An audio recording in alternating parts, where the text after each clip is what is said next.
Bom dia, irmãos. Muito obrigado, Caleb, pela oração. Irmãos, gostaria de convidá-los a abrir as suas Bíblias no Salmo 73. Salmos, capítulo 73. Eu gostaria de fazer uma exposição desse salmo na manhã de hoje.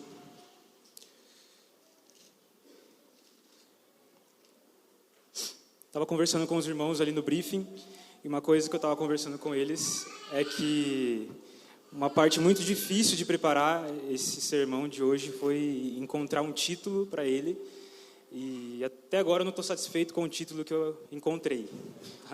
Não estou satisfeito, mas basicamente o que eu gostaria de falar nessa manhã é sobre a presença de Deus no tempo presente, a partir da exposição desse salmo. Então vamos ler. Certamente Deus é bom para Israel, para os que têm um coração puro. Quanto a mim, quase tropecei, meus pés escorregaram e quase caí. Pois tive inveja dos orgulhosos, quando os vi prosperar, apesar de sua perversidade. Levam uma vida sem sofrimento e têm o corpo saudável e forte. Não enfrentam dificuldades, nem estão cheios de problemas, como os demais. Ostentam o orgulho como um colar de pedras preciosas e vestem-se de crueldade. Seus olhos cobiçam sempre mais, e o coração vive cheio de más intenções. Zombam e falam somente maldades. Em seu orgulho, ameaçam usar de violência. Falam como se fossem donos dos céus, e suas palavras arrogantes percorrem a terra. Por isso, o povo se volta para eles e bebe todas as suas palavras. O que Deus sabe? Perguntam. Acaso o Altíssimo tem conhecimento disso? Vejam como os perversos desfrutam uma vida tranquila, enquanto suas riquezas se multiplicam. Foi à toa que mantive o coração puro? Foi em vão que agi de modo íntegro? O dia todo só enfrento problemas. Cada manhã sou castigado. Se eu tivesse falado como eles, teria traído teu povo. Tentei compreender porque prosperam. Que tarefa difícil. Então entrei em teu santuário, ó Deus, e por fim entendi o destino deles. Tu os puseste num caminho escorregadio e o fizeste cair do precipício para a destruição. São destruídos de repente, completamente tomados de pavor. Quando te levantares, ó Senhor, rirás das ideias tolas deles, como quem ri de um sonho pela manhã. Percebi então que meu coração se amargurou e que eu estava despedaçado por dentro. Fui tolo e ignorante. A teus olhos devo ter parecido um animal irracional. E, no entanto, ainda pertenço a ti. Tu seguras minha mão direita. Tu me guias com teu conselho e me conduzes a um destino glorioso. Quem mais tenho no céu senão a ti? Eu te desejo mais que qualquer coisa na terra. Minha saúde pode acabar e meu espírito fraquejar, mas Deus continua sendo a força do meu coração. Ele é minha possessão para sempre. Os que te abandonam perecerão, pois destrói os que a ti se afastam. Quanto a mim, como é bom estar perto de Deus.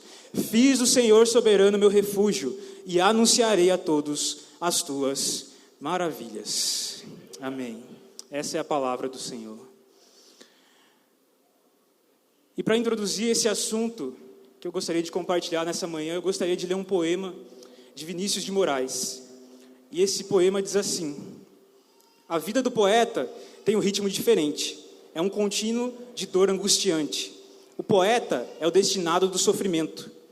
Do sofrimento que lhe clareia a visão de beleza. E a sua alma é uma parcela do infinito distante. O infinito que ninguém sonda, ninguém compreende.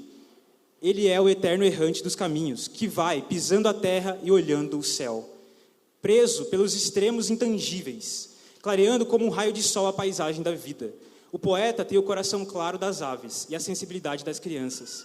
O poeta chora de manso, com lágrimas doces, com lágrimas tristes. Olhando o espaço imenso de sua alma, o poeta sorri. Algo que até o Caleb falou aqui, que nós somos uma comunidade profética. Nós valorizamos a palavra profética, nós valorizamos o ministério profético. E através dessa palavra de hoje eu também quero chamar a atenção para uma função importante também, dentro das Escrituras e dentro da vida do cristão, que é a função do poeta. Nós temos a função do profeta e nós temos também a função do poeta. São duas funções executáveis que acontecem e aparecem no livro de Salmos. A função do poeta e a função do profeta. Grande parte dos Salmos são poesias ministradas ali pelos salmistas.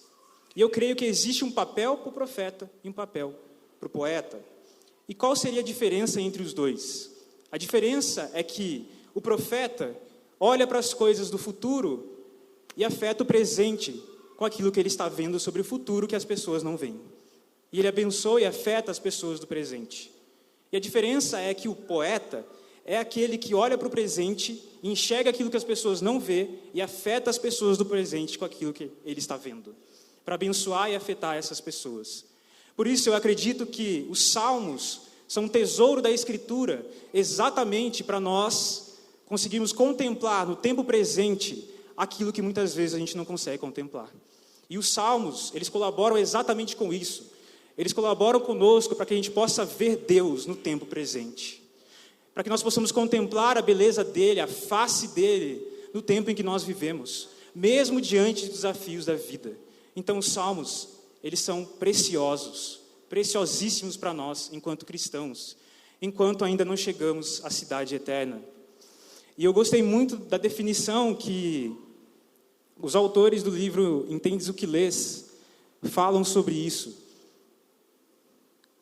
Eles falando sobre a exegese de Salmos, o estudo de Salmos, eles vão falar que a poesia hebraica, por sua própria natureza, é dirigida à mente através do coração. Ou seja, essa poesia dos Salmos atinge a nossa mente, mas da mente para o coração, para afetar o ponto central da nossa existência, que é o nosso coração. Por isso, nós precisamos meditar e meditar ainda mais nesse livro das Escrituras. Eu queria fazer um panorama geral da passagem, o contexto geral da passagem. Então, esse salmo ele é apontado como escrito por Asaf. Asaf, ele era um líder musical no tempo de Davi, então ele liderava a música ali no tempo de Davi. E foi um salmo, claro, destinado a Israel. Isso é importante entender.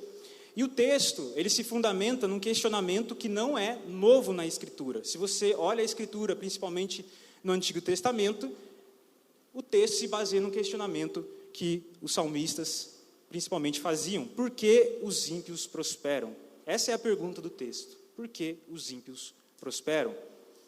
E no contexto do tempo de Davi, os ímpios poderiam ser os povos que estavam ao redor ali de Israel.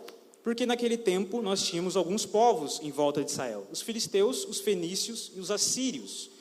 E esses povos, que faziam parte de uma grande extensão chamada Mesopotâmia, faziam parte de um lugar chamado Crescente Fértil, que era um lugar que era banhado por alguns rios importantes, que era o Tigres, o Eufrates. E esses rios produziam uma terra fértil. E essa terra fértil produzia riqueza para os povos que estavam naquela região. Então, quando o salmista falava, ele estava falando, principalmente olhando para um povo fora de Israel, fora do contexto de Israel, e para os povos que, com certeza, tinham muita prosperidade exatamente por viver numa região próspera, viver numa região que era muito fértil do ponto de vista financeiro. Então, isso é importante. Só que ele lidou com essa questão exatamente como os autores bíblicos lidam com essa questão. Mas o modo como ele lidou, eu acredito que tem muito a falar para nós, como igreja, aqui em Campinas, no Convergência Campinas. Fala muito ao nosso coração, tem muito a comunicar com o nosso coração nessa manhã. E eu creio que algo que nós precisamos entender nessa manhã, que o Senhor quer comunicar ao nosso coração, é que nós podemos sim, experimentar a presença de Deus no tempo presente. Mesmo diante das situações extremas que parece que Deus não está ali. Parece que nós não conseguimos perceber Deus em certas situações do nosso cotidiano. Parece que Ele ali não está. E o interessante dessa passagem, como ele começa essa passagem no verso 1, é afirmando que certamente Deus é bom para Israel, para os que têm um coração puro. Interessante é que ele apresenta uma conclusão no começo. Ele fala, certamente Deus é bom para Israel, para os que têm um coração puro. E ele apresenta essa conclusão no começo, porque ele vai nos ajudar durante todo o texto a perceber duas realidades bem claras. Deus é bom. E ele vai falar como ele teve um encontro com esse Deus bom. E como isso é o que traz impacto sobre a nossa santificação. Então, qual é a relação entre um Deus bom e um coração puro? Que tem a ver exatamente com essa conclusão que ele inicia no texto. Existe uma relação íntima entre provar que Deus é bom e ter um coração puro.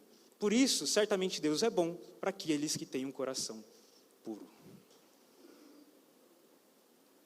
E é aí que ele vai, do verso 2 ao verso 16, apresentar, basicamente, a prosperidade dos ímpios. Ele vai apresentando em detalhes como os ímpios prosperam, enriquecem, se dão bem na vida, conseguem várias coisas, mesmo sendo maus. E a primeira coisa que eu gostaria de chamar a atenção nesse texto é que esse trecho, nós precisamos entender esse trecho, o que o salmista está fazendo nesse trecho. E o que ele está fazendo nesse trecho? É uma lamentação e não uma murmuração. E existe uma diferença importante entre essas duas coisas. A murmuração é quando nós falamos algo para Deus, nós reclamamos algo para Deus, sem confiar no caráter dele, sem confiar que é ele que resolve as coisas. Nós falamos de uma maneira distante, como se ele estivesse distante de nós, como se ele não tivesse nada a ver conosco. Agora, a lamentação é uma ferramenta bíblica, que inclusive é um livro da Bíblia, nós temos o livro de Lamentações. E os salmistas utilizam essa estratégia muitas vezes nos seus salmos. Não sei quanto vocês acham diferente a nós, o quanto que os salmistas falam contra os seus inimigos. E pode parecer até não natural para nós ficar falando dos inimigos, Senhor, me livra dos inimigos e tudo mais. Só que o que ele está fazendo aqui, ele não está reclamando para Deus. Ele está lamentando a Deus o sofrimento que ele tinha por causa dos seus inimigos. Então nós precisamos experimentar mais da realidade que tem na lamentação, porque a lamentação é bíblica.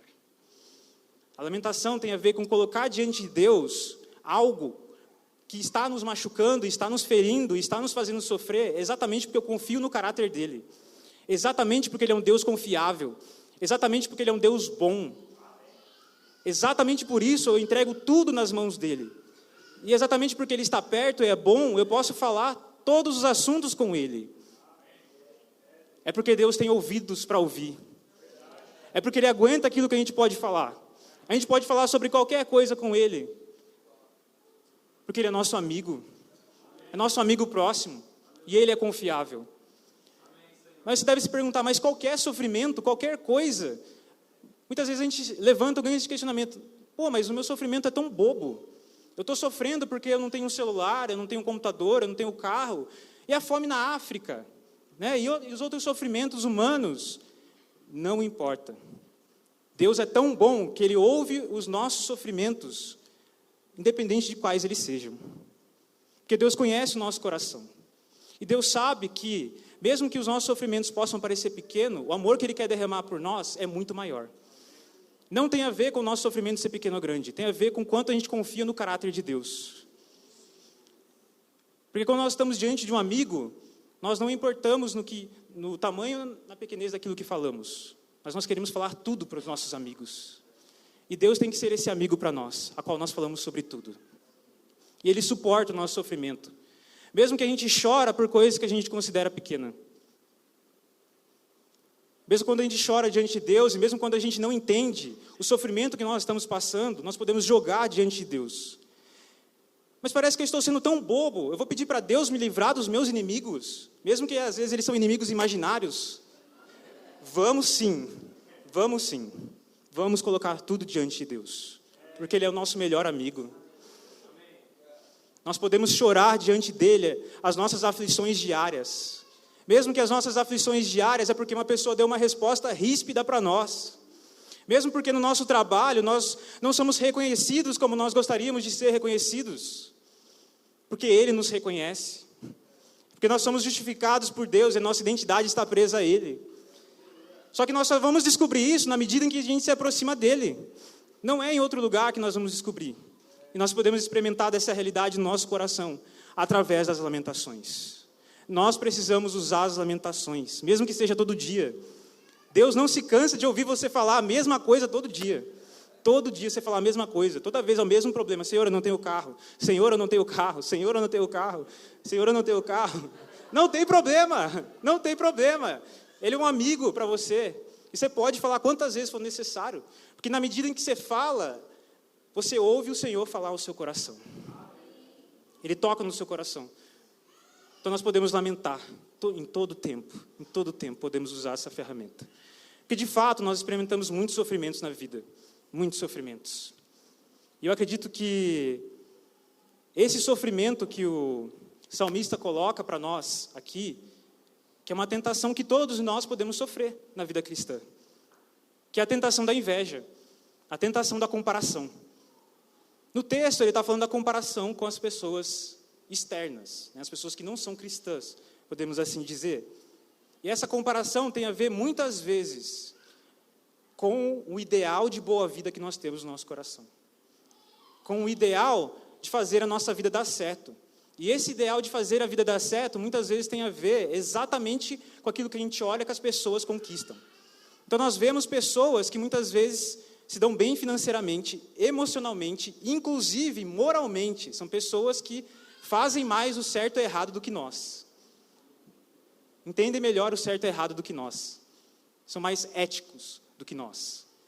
E aí nós ficamos ofendidos com isso. Como pode uma pessoa que não tem Deus, não ama Deus, se dar bem financeiramente, emocionalmente, ser uma pessoa que parece ser feliz, e inclusive muitas vezes acerta nos pontos que eu erro? Isso é demais. Não, isso acaba comigo. Não é possível. Essa pessoa não tem Deus, ela é feliz, ela acerta, é ética. Isso nos ofende. Isso nos ofende profundamente. Profundamente. Profundamente. Por quê? Nós temos um ideal na nossa mente, nós temos uma visão daquilo que seria felicidade. Só que essa visão daquilo que seria felicidade, muitas vezes estão atreladas exatamente a esses elementos. Se eu tenho uma certa quantidade de dinheiro, se eu tenho as minhas emoções alinhadas, ou se eu sou uma pessoa ética, que consigo fazer o certo o tempo todo. Não que essas coisas sejam ruins, essas coisas não são ruins. Você pode ter dinheiro, você pode ter um equilíbrio emocional, você pode buscar ser uma pessoa ética, não estou falando contra isso, mas eu estou falando que você não pode tentar extrair satisfação desse lugar.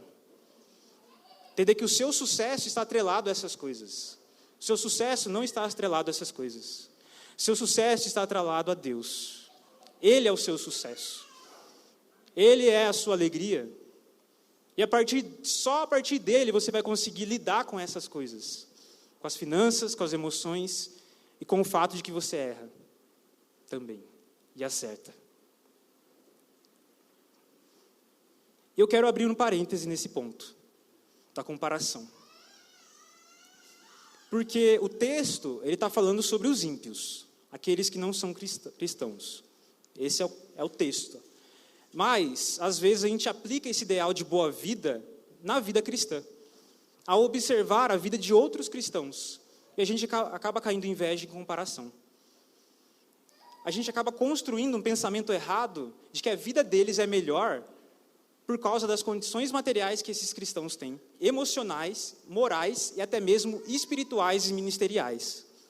Então a gente pensa assim, a vida do fulano dá certo porque ele está numa posição de liderança.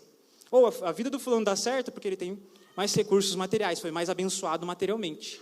Ou a vida do fulano dá certo porque ele foi mais abençoado emocionalmente. Ou porque ele consegue ser uma pessoa mais disciplinada, mais ética, mais correta na sua vida. Ou simplesmente porque a pessoa flui no Espírito Santo. Então, porque ela flui no Espírito Santo, ela é uma pessoa que se dá bem na vida. Então, a gente acaba se comparando. Se eu não tenho os dons do Espírito Santo, eu não sou uma pessoa que posso ser satisfeito.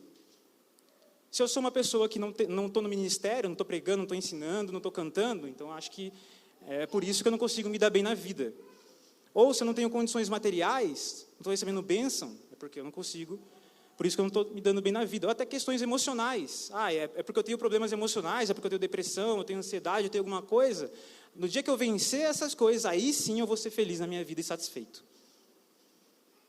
Então a gente fica se comparando o tempo todo. O tempo todo a gente fica se comparando. E isso é pecado. E isso é errado. E grande parte do nosso estilo de vida é influenciado pelo modo como nós vemos isso. Porque nós ficamos se comparando o tempo todo. Mas a grande questão é, nós podemos nos inspirar nas pessoas? Claro que podemos nos inspirar nas pessoas. Isso é maravilhoso. Mas nós devemos nos inspirar porque essas pessoas são imitadores de Jesus. E não porque eu quero que minha vida dê certo. Isso deve trazer no nosso coração inspiração. Porque essa pessoa ama Jesus e eu quero amar Jesus como Ele ama. Mesmo que para isso eu não alcance o cargo ministerial que Ele tem. Mesmo que para isso eu tenha que ser invisível e não ser visto pelas pessoas. Mesmo que para isso eu seja esquecido. Desprezado pelos homens. Mesmo os homens dentro da igreja. E isso deve afetar profundamente o nosso coração. Profundamente o nosso coração. E outra coisa que acontece também no texto é que o salmista, na sua reflexão, ele faz uma pergunta que a gente se faz também diante da comparação. Que é uma pergunta que muitas vezes revela a nossa religiosidade. Será que vale a pena mesmo viver em santidade? Será que vale a pena viver em santidade? Aquela pessoa, o ímpio, ele não vive em santidade. Ele conquista tantas coisas boas, e por que eu devo manter o meu coração puro? Por que eu devo manter meu coração em santidade? Por que eu não posso pecar um pouco também? Essa é a pergunta que vem em nosso coração. Mas essa pergunta se baseia exatamente no fundamento de justiça própria.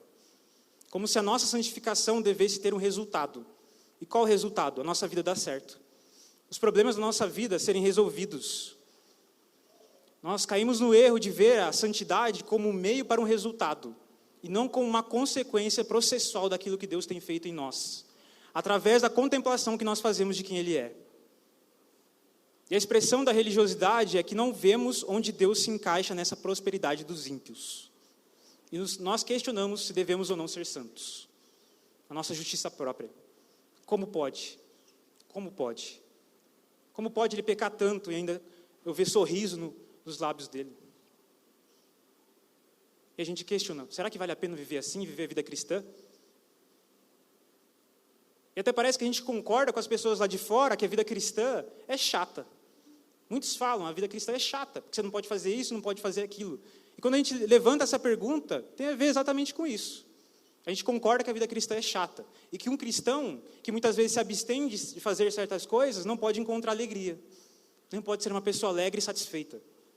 Não pode encontrar uma felicidade em Deus. E eu quero reabrir outro parêntese também. Né? E esse parêntese tem a ver também com a vida cristã. Nós somos tentados a fazer isso na vida em comunidade. Quando nós pensamos que a nossa santidade deveria garantir uma ascensão ministerial.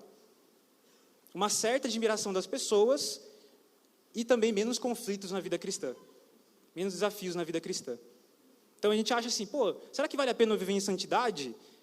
Eu não consigo, parece que eu nunca vou alcançar um cargo ministerial. Parece que as pessoas nunca me admiram. Parece que as pessoas nunca me reconhecem. E parece que eu só tenho conflito na vida cristã. Eu só brigo com os irmãos. Só tenho briga. É isso que eu ganho vivendo em santidade. Problema. Porque eu tenho que confrontar as pessoas. Porque as pessoas me confrontam.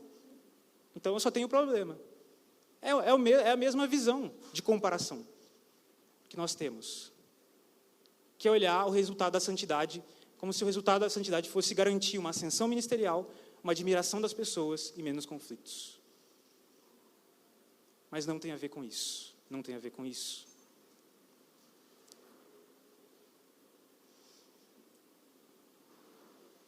Eu entendo que, nesse texto, Asaf faz algo que nós somos chamados a fazer todos os dias. Reconhecer as nossas fraquezas.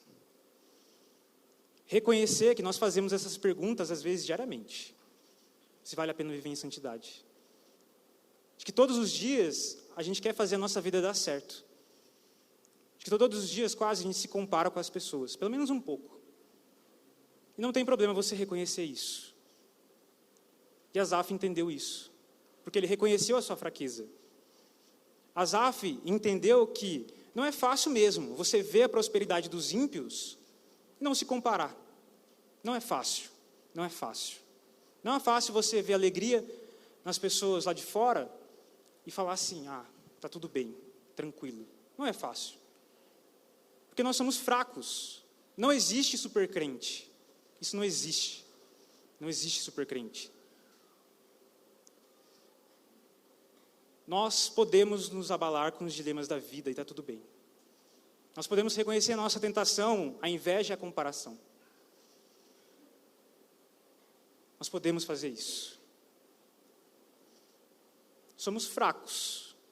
Nossa mente muitas vezes não consegue entender certas coisas. E você quer saber algo? Não tem problema em reconhecer isso. Que você não entende, que você não sabe, como o salmista fez. Ele reconheceu a sua ignorância. Que ele não entendia por que os ímpios prosperavam. E está tudo bem. Reconhecer isso. Porque reconhecer a nossa ignorância não tem a ver só com uma filosofia grega, como Sócrates. Tem a ver com a sabedoria hebraica de Provérbios 15, que diz que o sábio procura aprender. Afirmar a ignorância não é triste. Triste é esconder ela. Isso é triste. Então que nós possamos ter o nosso coração aberto para reconhecer as nossas fraquezas diante de Deus, diante dos nossos irmãos. Porque isso é sinal de que Deus está tratando o nosso coração. Reconhecer a fraqueza. Reconhecer que isso acontece. Porque às vezes nós olhamos, por exemplo, para a questão do confronto, da disciplina, quando isso acontece, como somos confrontados em um pecado, e às vezes a gente é tentado a esconder exatamente por isso. Por achar que nós temos uma autoimagem a zelar perante as pessoas. Mas quando nós zelamos a nossa autoimagem, a imagem de Jesus às vezes não aparece. Não aparece. É exatamente quando você reconhece sua fraqueza, se arrepende dos seus pecados, Jesus aparece ali. E às vezes somos tentados a fazer isso, até mesmo fora da comunidade cristã. Porque foi construída uma ideia de que o evangélico, lá fora, ele tem que demonstrar que ele é perfeito, como se isso fosse possível. Só que, quando você mostra para as pessoas lá fora que você também erra e também falha, você pode apresentar para elas um Salvador. Porque Ele te salvou. Porque Ele te salvou do seu pecado. Então, as suas falhas também são um instrumento de você alcançar outros. A sua fraqueza, quando a sua fraqueza aparece. Então, você não precisa mais se apegar a uma autoimagem. Você não precisa se apegar mais a isso. Não precisa mais, você pode tirar. Você pode ser sincero diante de Deus e dos homens. Por causa da obra perfeita de Jesus.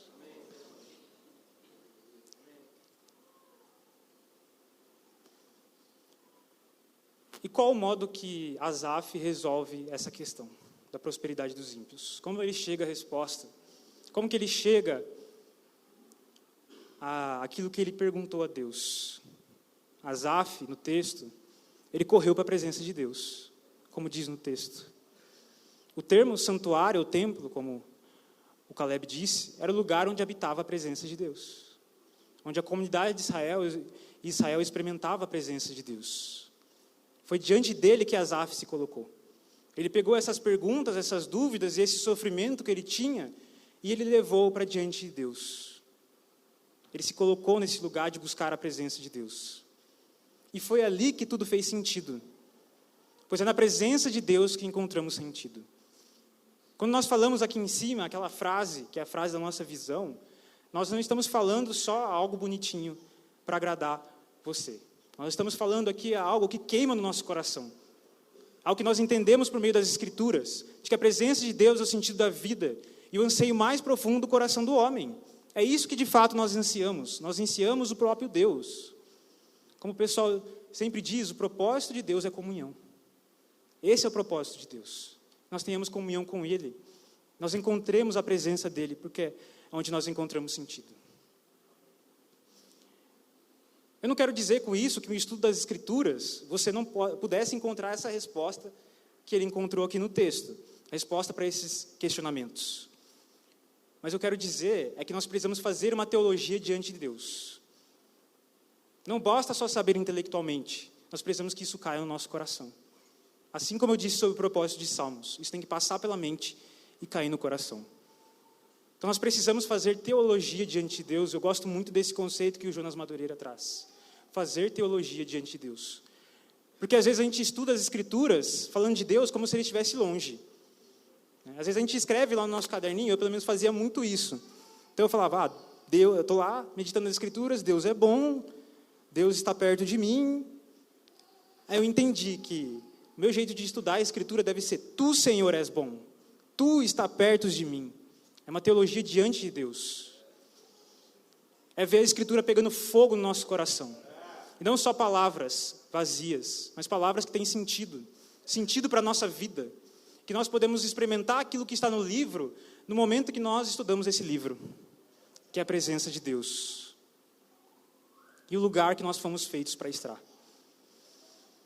E o que nós fazemos diante desses dilemas na nossa vida cristã, muitas vezes, é jogar diante das pessoas.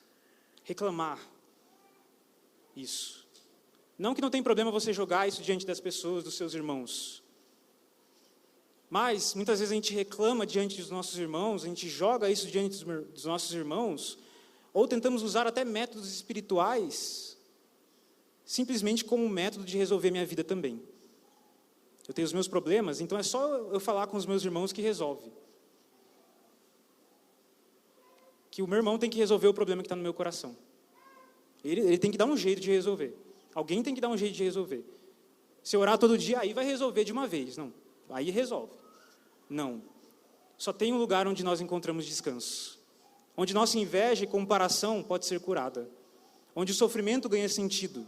Onde posso descarregar tudo sobre alguém que aguenta, que é Deus. Que é a presença de Deus. Deus pode usar a vida dos irmãos? Claro. Deus pode usar a oração? Claro. Mas a nós não olharmos esse lugar como um fim em si mesmo, mas um meio. Meio que Deus usa para que o nosso coração encontre Ele. Então, abrir para os nossos irmãos, abrir em oração, orar todos os dias, usar as disciplinas espirituais, deve toda vez trazer o nosso coração para lembrar que a resolução para o meu problema só tem um lugar que vai resolver, que é na presença de Deus. Só Ele pode resolver esse problema. Só Ele.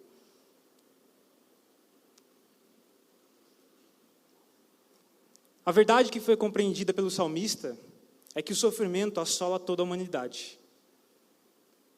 Isso que ele entendeu. Quando ele se colocou diante de Deus no conselho do Senhor, ele entendeu que o sofrimento assola toda a humanidade. Todos sofrem em algum nível, mesmo que não seja evidente. Então, mesmo que nós vejamos pessoas que estão alegres, estão felizes, estão bem em várias áreas da sua vida, isso não significa que elas não sofram. Talvez é que a gente não está vendo. Ou a pessoa está buscando esconder. Porém, o que mais dói nesse texto é quando ele fala sobre o sofrimento futuro daqueles que não se rendem a Deus. Porque é terrível ouvir sobre isso. O sofrimento futuro daqueles que não se rendem a Deus. Mas o que é melhor é que há esperança.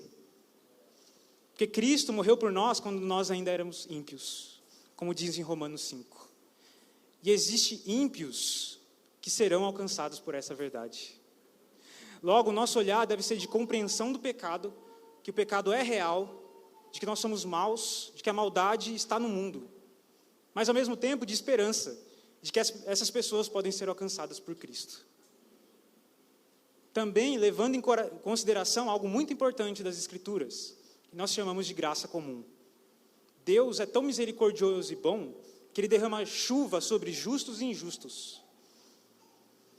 Isso é uma pessoa que não é cristã, ela mostra virtude, talento, sabedoria. Isso revela um Deus que é criador e criativo. Então nós podemos ver Deus, mesmo nas pessoas que não são cristãs, porque os dons que elas possuem, ou tudo aquilo que ela possui, no fim pertence a Deus.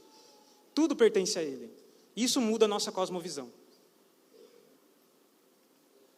Isso deve alimentar uma esperança escatológica no nosso coração. Pois Deus, como diz o texto, Ele nos guiará com a sua mão até o dia mais importante de todos. Estamos em suas mãos até o grande dia chegar. As lágrimas serão enxugadas dos nossos olhos. Esse é o anseio do nosso coração. Esse deve ser o anseio do nosso coração. Quando o grande dia chegar, ali sim, essa injustiça que nós vemos, que nos fazem sofrer tanto, ali vai ser resolvido, no dia em que o justo juiz vier sobre a terra. Nós precisamos amar a vinda de Cristo. Nós precisamos amar esse dia. E uma maneira do nosso coração amar esse dia é nós buscarmos a presença dEle constantemente. Buscarmos mais dEle, sermos mais amigos de Deus. Porque o coração de Jesus queima por esse dia. E se você quer o seu coração queimando sobre esse dia, se aproxime do coração dele como João. João foi o homem que reencostou a sua cabeça no peito de Jesus. E foi aquele que foi arrebatado e viu o trono de glória. Que foi levado ao acesso e viu aquilo que era futuro. Se nós queremos conhecer o coração de Deus, nós devemos se aproximar e ser amigos dele. E isso está disponível a nós. E nós devemos usar a Escritura, principalmente os Salmos, para isso. Quando fala, por exemplo, que Deus nos segura em suas mãos, é claro que ele está falando que nós estamos seguros em Deus. É claro que ele está falando isso. Que Deus cuida da nossa vida. Mas nós precisamos de uma leitura mais poética do texto, mais imaginativa do texto. Isso também nos ajuda na nossa vida cristã. Está falando que Deus nos guia com a sua mão, tudo bem você imaginar você de mãos dadas para Jesus, não tem nenhum problema. E às vezes isso vai até edificar o seu coração, mais do que ler as palavras do texto. E nós precisamos usar a imaginação que está na Escritura. Nós podemos usar essa linguagem poética para nos ajudar a sermos mais íntimos de Jesus. Mesmo que seja falar para Jesus, me livrar dos meus inimigos. Eu posso usar o texto, porque é a vida nesse texto do Salmo, a vida no que está escrito aqui.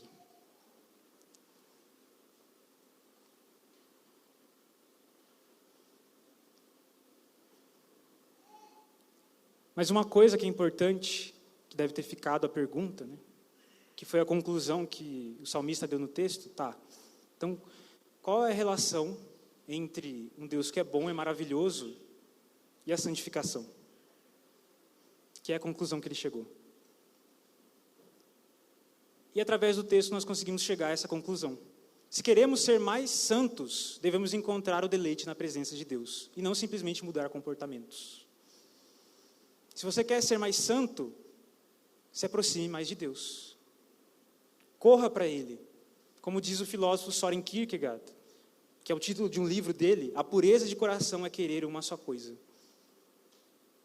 Isso é pureza de coração. Como diz o salmista em Salmo 27:4. Uma só coisa quero. Só uma coisa. Nós precisamos ser pessoas de uma só coisa. Porque esse é o nosso sucesso, nossa recompensa. É a presença de Deus. E nós podemos experimentar isso mesmo diante dos sofrimentos que acompanham a nossa vida. O texto fala, né, que o Senhor é a herança do salmista. E a herança para um israelita era algo muito forte. Porque a herança significava a morte do seu pai, que era o dono daqueles bens que ele recebia. Era algo muito forte. Então, quando fala que Deus é a nossa herança, nós devemos entender que Ele está dando o melhor que Ele pode nos dar, que é Ele mesmo. Ele nos deu Cristo. Ele nos deu Cristo. E o que eu falo com sinceridade é que eu não acredito que os salmistas experimentaram algo irreal para nós hoje. Se eles falaram de uma profunda satisfação em Deus, creio que isso pode ser vivido no tempo presente.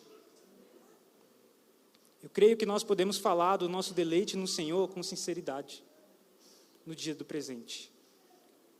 Nós podemos encontrar essa felicidade em Deus, como diz o Piper. Plena satisfação em Deus. Isso é possível por causa do próprio Deus. Porque Ele está perto de nós. Às vezes a gente que não reconhece que Ele está ali. Ele está no nosso trabalho. Está na nossa faculdade. Ele está ali. E a presença dEle está disponível ali. Isso significa que eu posso experimentar a presença objetiva de Deus, como o Caleb falou, no meu trabalho? Sim, você pode. Porque muitas vezes a gente deixa de ter uma espiritualidade centrada em Deus, porque a gente faz um dualismo, de que eu experimento a presença objetiva de Deus aqui, e lá no meu trabalho eu não posso experimentar. Porque eu não posso andar, eu ando com Deus aqui, mas lá eu não posso andar. Não posso sentir a presença dele. Mas eu posso sim sentir a presença dele. Não é à toa que muitos avivamentos alcançaram universidades e escolas. Muitos lugares foram atingidos por causa do avivamento. Por causa do avivamento. Então essa presença de Deus é possível de nós experimentarmos. E a conclusão desse texto é muito importante. Porque a conclusão é um comprometimento do salmista de anunciar todas as maravilhas que ele encontrou em Deus. Isso significa que proclamar e falar sobre Deus também é fruto da satisfação que eu experimento nele. Por quê? Do que mais eu posso falar? Tudo aquilo que nos faz feliz, geralmente é aquilo que a gente quer mais falar para as pessoas. Aquilo que nos alegra é aquilo que a gente quer compartilhar com todos. As nossas alegrias. Então, se eu quero ter Deus nas minhas conversas, quero que Ele seja o assunto principal da minha vida, é exatamente quando eu encontro essa satisfação em Deus. Do que mais eu poderia falar? Ele é nosso tudo, nosso prazer, nossa alegria. Você quer crescer em evangelismo? Creia que você pode andar na presença de Deus. Você quer edificar os seus irmãos, independente de ter uma posição de liderança, creia que você pode andar na presença de Deus. Você quer ter o que compartilhar na reunião caseira? Creia que você pode andar na presença de Deus. Você quer aconselhar pessoas? Creia que você pode andar na presença de Deus. Busque a satisfação que está disponível em Deus. Busque a presença dEle, que é real no nosso dia a dia. Nós podemos crescer nisso. E a minha oração nessa manhã é que você tenha o coração aberto para essa realidade na sua vida. Que isso não seja apenas uma idealização que eu estou falando aqui. Eu não estou falando aqui simplesmente de algo que não é possível. Eu estou falando de algo que está na Escritura. Algo que nós podemos experimentar vivos. Uma satisfação profunda em Deus e na pessoa dEle. E na beleza de quem Ele é. E eu estou falando aqui para pessoas que, na grande maioria, estão no mercado de trabalho. E eu sei disso, porque eu também estou lá. E eu sei que é desafiador experimentar Deus lá naquele lugar. Eu sei que é desafiador. Eu estou sendo franco. Que muitas vezes a nossa mente é dualista. Que muitas vezes a gente se compara com as pessoas lá de fora. Muitas vezes a gente acha que a minha vida só vai dar certo se eu ter uma vida ministerial, dedicada integralmente ao trabalho no ministério. Isso pode acontecer sim, mas isso acontece porque a pessoa que está no ministério encontra Deus. Da mesma forma que eu, que estou no mercado de trabalho, também posso encontrar Deus no meu dia a dia. Posso andar na presença dEle. Eu não preciso mudar para um emprego melhor ou mudar para o ministério, eu preciso de Deus. É dEle que eu preciso. Eu preciso mais da realidade de quem Ele é. Mais da satisfação que eu posso experimentar na presença dEle. Ó Deus, traz essa convicção no nosso coração nessa manhã, Jesus. Ó Senhor, tira qualquer tipo de pensamento que isso é uma ilusão. Tira, Senhor, de nós a comparação, a inveja, Senhor Deus. Ó Deus, a Tua presença real, Senhor Jesus, é mais real do que essa parede aqui que está do lado, Senhor Jesus. É mais real do que o chão que nós pisamos, Senhor Deus. Ó Deus, traz sobre nós a convicção que você deseja estar conosco mais do que nós desejamos estar com você, Jesus. E que isso está disponível para nós todos os dias, Senhor Deus. Caia essas verdades do Salmo no nosso coração, Jesus. Caia essa verdade no nosso coração, Jesus. Espírito Santo, vem nessa manhã, crava nos nossos corações, Jesus. Ó Senhor, eu oro, Senhor Deus, Senhor, assim como aconteceu com a Teresa de Ávila, Senhor. Flecha nosso coração aqui, Senhor. Flecha nosso coração de uma satisfação profunda no seu amor, Senhor. Captura os nossos olhos, Senhor. Fascina os nossos olhos, Senhor. Planta a saudade em nós, Senhor. Saudade de te encontrar, Senhor. Saudade de te ver, Senhor.